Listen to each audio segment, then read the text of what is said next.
Peace, neighbors. Yo, typically when we're grafting, we often think that it's super hard when it really isn't, neighbors. It's just like anything that you're new to, or most things that you're new to trying. It's not necessarily difficult. You haven't developed the right method to do it efficiently or properly. You know what I'm saying?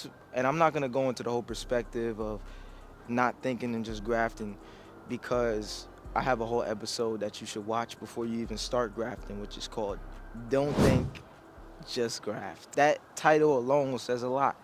Don't think, just graft. Most likely you're not going to get it right the first time. It's going to be your second time, third time. And here's the catch. It's always going to be on one tree. You're going to graft the same damn tree over and over before you get it right. Yes, you're going to have to keep clipping away at it, clipping away inch by inch after every graft that you did has not taken until it officially does. Or until you cut it too damn low, you just have to give it time to regrow something new back. Eventually, you will master the craft. You just got to keep at it, keep doing it, grow more seedlings and start. But that's neither here or there. If you want that perspective, go watch Don't Think or Graft. This is more so for getting your grafts to take faster. This isn't something that I'm just trying to get views or clout for. This is a real legitimate way to get your graft to take faster. Now, typically, a graft takes about 3 to 4 weeks or longer to take, and it just simply depends on allowing it to get water, how you're covering it, and so forth. If you put it in a greenhouse type of situation after wrapping it, it should fairly take in that 2 to 4 week time frame. But if you don't have it in a greenhouse type of environment and you're not watering it at all, it will take much longer. My very first graft, let me show you guys. Like this graft right here, this is my first graft that I ever did. This is a Valencia Pride graft. And as you guys can see, this is where I kind of messed up with the graft. It kind of gave it a nice little scar, but nonetheless, it's still here. It's still thriving. So I'm super proud of it. And I put this plastic wrap on it just to keep this little piece right here from bulging out. And just to keep it like closed so no bugs or anything start getting in there. But nonetheless, it's still healthy. It's still doing well. That was my very first graft, and that took at least a month and a half to 2 months to take. Nonetheless, I was very patient. I wasn't rushing it. I was checking up on it every so often, but it took damn near 2 months to take. The newest ones, the ones that you see right here, took way less time. These took about a week and a half to 2 weeks to take. Now, often, a graph will give you signs early if it's taking or if it's not. Typically, those signs are if it dries out immediately, that means you absolutely did a horrible job at unionizing the two and wrapping it and making sure no air gets in there. So if your graft dries out very quickly, like after a day or two, that means it's done. You got to cut it and then start the whole process over. So this is an avocado graft. See, the graft is right here where I made the graft. If you see any growth below this graft, then that means it's not going to take. You will have to pluck all the new growth that's coming from under your graft where you made the cut and make sure it's only growing above it. You don't want it to grow below, you want it to grow above it. If it's growing below, that means it's gonna grow whatever generic version from the seedling that you planted. Those are some ways that you can know that your graft is taking. What is the secret ingredient to getting your graft to take, not in that month or 2 month time frame, but in that week and a half to 2 week time frame? Now, some people aren't gonna agree with this, some people are. But all I can say is try it for yourself. That way that I am referring to is making sure your graft is getting plenty of rainwater. Now, that may lead you to the question of how do I go about collecting rainwater? That's super simple. You don't need a fancy or expensive method of collecting rainwater.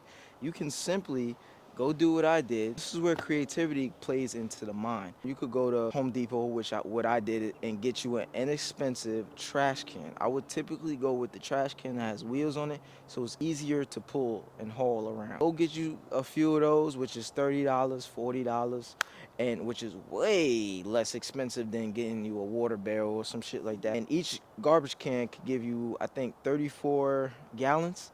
So if you get a few of those, and you could have up to 300 to 500 gallons, however many trash cans you get. If you want to go the BPA free route, you could look on Amazon. It is a little bit more expensive, but still doesn't break the bank on a water system. And still, they have water barrels that could save up to 100 gallons or 200, 300 gallons, and that's not that expensive. You could go that route as well, and some that have a filter. Eventually, I will be going that route, but I just want to at least catch water for now. If you keep your raft outside, it will be getting water as it rains if you don't cover the whole pot, but you still make sure you're watering it every couple days with this rainwater to get it to take more efficiently. Why is the rainwater an effective way of making sure your graft takes faster? I do have a water episode that I just dropped. Go check that out for why rainwater is important for your plant's life. That will give you the whole scope of why rainwater is so important to your plant's life in general. Your grafts, I went over that as well in that video, but I'm gonna go more in this video. Water is like the ultimate transporter of nutrients. It helps dissolve the nutrients and it helps transport it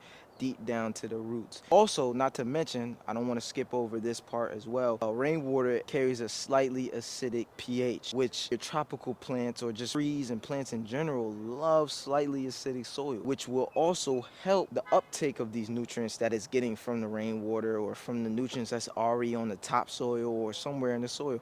It's going to help dissolve and transport those nutrients down to the roots, and not only to the roots but to the microbes down below, which will then further break down those nutrients that need to be breaking down even further and making them available for your tree to uptake and then grow. And not only that, it offers hydration to the tree. The more hydration your tree has, the more it can photosynthesize, and you know that whole process as well. Also, we all know the basic level of what water does, I would believe, that we've been taught in school, which is water increases cell volume, which is a fundamental process for plant growth and expansion. So the more water that enters in the cell makes it grow. And the more the cells grow and multiply, it encourages the tree to, get bigger as well. And rainwater is soft water, meaning it doesn't have chemicals in it, especially if it's not from seeded clouds. You feel me? I'm not gonna go any further. They're gonna ban this video, but if it's not seeded clouds, it's naturally formed clouds, it's not full of bullshit. If you think about this, when you give any of your plants or whatever you're growing some type of fertilizer, what is the chemical compound that it usually has?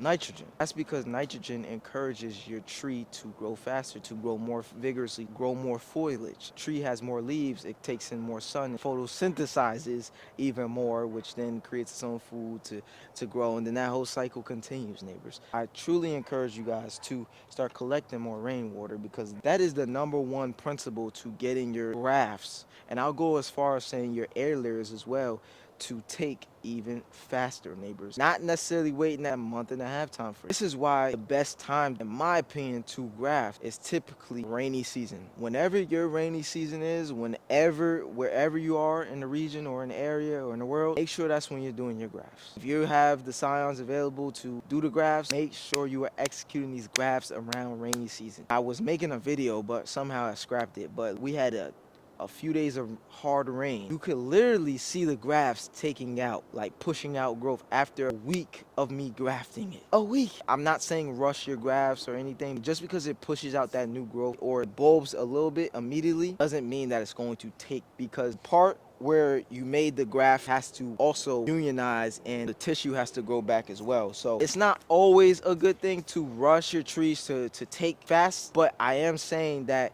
you can get them to take much faster via the rainwater. If you start to see your grafts taking or bulbing at the top, when I say bulbing at the top, I mean you're going to see like it's starting to get swollen at the top, like it's about to push out new growth. If you start to see that a few days or even a week after you've grafted, be cautious. Don't get too hyped, because I did run into that problem where a week after we had this heavy rain, I had like 7 grafts at the time that I did, and they literally all were starting to bulb at the top and looked like they were about to push out new growth. And shortly after, one by one, They just didn't take. One, because they didn't unionize properly at the bottom. I didn't cover it properly. And I didn't use the water bottle covering method. And the water bottle covering method is basically just covering your grafts with a water bottle like this, as to oppose using foil or even a plastic baggie. I'm not against those methods, but I feel like the most efficient way is using a plastic bottle, because it creates this greenhouse effect, keeps it really nice and moist in there, and you don't have to worry about the wind blowing it all types of ways, messing up any type of new growth or branches or whatever the case may be. That being said, man, make sure you're collecting that rainwater. It is very essential. Also, go check out my latest episode on rainwater in its totality, what it means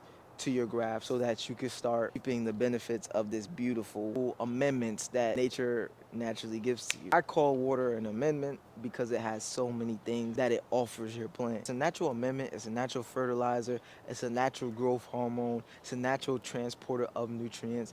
It does so many things to your plants growth. It's just insane. I'm sure you guys are following those steps of how to gauge whether your graft is taken or not. Make sure you're collecting that rainwater, neighbors. I'm not gonna say drown your plant out with water. If it rained one day, you don't have to water it the next day with more rainwater. You could give it a few days until you water it again, like another day or two before you water it again. You don't have to constantly keep drowning water, because you don't want it to get root rot down there, neighbors. And you don't want to open up the door in the highway for disease to take place in. Just gauge how the soil is looking. If it's not looking too dry, looking nice and moist at the top, and most likely it's not going to be dry down there. It's going to be still moist. Get to growing soil health, could get to glowing, man. Don't think, just graft, neighbors. Go watch that episode again and again, so that you could gain the confidence to start grafting. Not tomorrow, not next week, not next month, not next year, but today. Y'all already know what to do, man. Get this episode a like. Make sure to comment neighborhood in the comments below, as well as follow me on my socials at neighborhoodnature_, as well as subscribe to the channel. Why? So we can continue to grow this channel one neighbor at a time. If you want to start your food forest but don't know where to start, you want to start with a good old grafted tree from the neighborhood, or you want to start with some seeds, you want to check out our collection of herbs, check out the website at nhgrowers.com. Start your food forest or health journey today, neighbors. Y'all already know the neighborhood mainstay motto: grow your own / support true righteous local growers like myself, or continue to rely on the broken system to supply you their own. We all know what their own comes with. Peace, love, light, much energy to you and yours. It's your favorite neighbor, Dayron, aka Neighbor. See you on the next one. Yeah, they.